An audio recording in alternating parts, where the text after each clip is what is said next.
Pernah nggak kalian duduk sendiri sambil mikir, kenapa orang lain bisa kaya, sementara kita rasanya begini-begini saja? Kita kerja keras, bangun pagi, pulang malam, tapi tabungan tetap segitu-gitu aja. Sementara di luar sana, ada orang yang terlihat santai, liburan, main golf, tapi kok bisa makin kaya? Kenapa orang lain bisa, sedangkan kita seolah jalan di tempat? Kadang masalahnya bukan di seberapa banyak uang yang datang, tapi seberapa banyak uang yang bocor.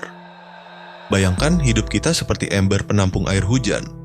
Kalau embernya retak di banyak sisi, airnya akan tetap habis walau hujan terus turun. Sebanyak apapun kita kerja, kalau kebocoran nggak ditambal, hasilnya sama, habis perlahan. Bocor itu bisa bernama gengsi kecil-kecilan yang terus membesar. Bisa juga bernama belanja impulsif yang nggak pernah dicatat. Atau gaya hidup biar kelihatan mampu, padahal bikin dompet bolong. Kita bangga lembur, bangga sibuk, tapi diam-diam bocor di mana-mana.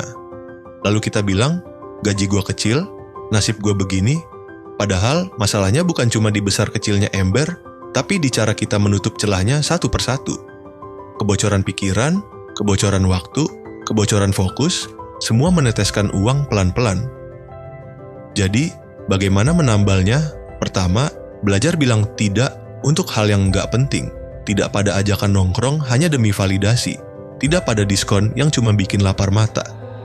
Orang kaya terlihat hemat bukan karena pelit, tapi karena tahu mana perlu, mana buang waktu. Kedua, biasakan mencatat pengeluaran sekecil apapun, biar kita sadar uang lari kemana saja tanpa pamit. Banyak orang takut mencatat karena takut lihat kenyataan. Tapi disitulah titik sadar, oh, lubang emberku di situ. Ketiga, sisihkan tabungan dulu baru belanja, bukan sebaliknya. Kalau kita mendahulukan belanja, artinya kita mendahulukan gengsi.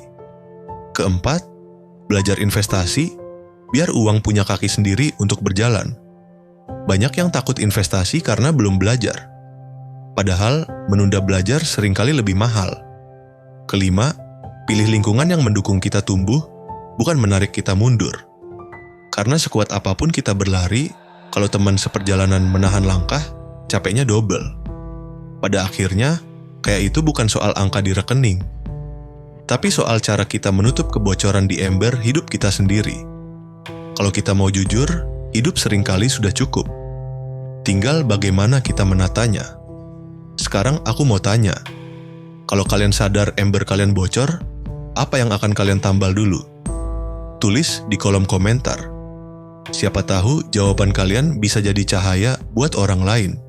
Kalau video ini bermanfaat, jangan lupa tinggalkan jejak, like, share, dan bagikan ke teman yang mungkin lagi bingung kenapa dia belum juga kaya.